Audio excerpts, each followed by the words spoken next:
بسم اللہ الرحمن الرحیم۔ ختم نبوت پر 4 احادیث۔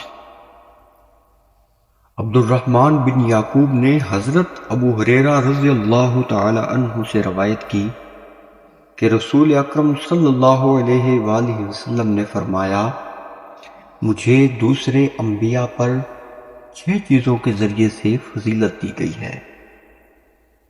مجھے جامع کلمات عطا کیے گئے ہیں، دشمنوں پر رعب و دبدبے کے ذریعے سے میری مدد کی گئی ہے، میرے لیے اموال غنیمت حلال کر دیے گئے ہیں، زمین میرے لیے پاک کرنے والی اور مسجد قرار دی گئی ہے، مجھے تمام مخلوق کی طرف رسول بنا کر بھیجا گیا ہے اور میرے ذریعے سے نبوت کو مکمل کر کے انبیاء ختم کر دیے گئے ہیں۔ دوسری حدیث مبارکہ،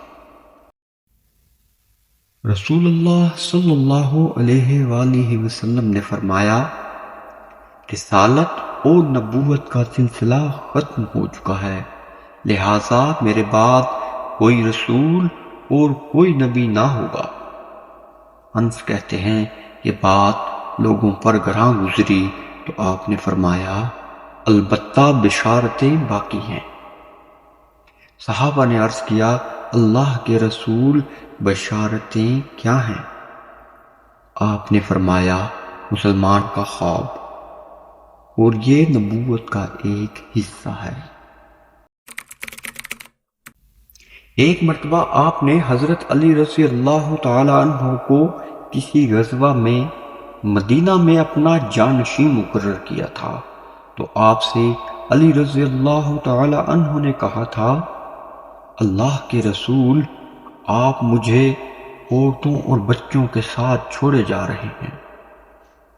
تو رسول اکرم صلی اللہ علیہ وآلہ وسلم نے ان سے فرمایا، کیا تمہیں یہ پسند نہیں کہ تم میرے لیے اسی طرح ہو جس طرح ہارون موسیٰ کے لیے تھے، مگر فرق صرف اتنا ہے کہ میرے بعد نبوت نہیں۔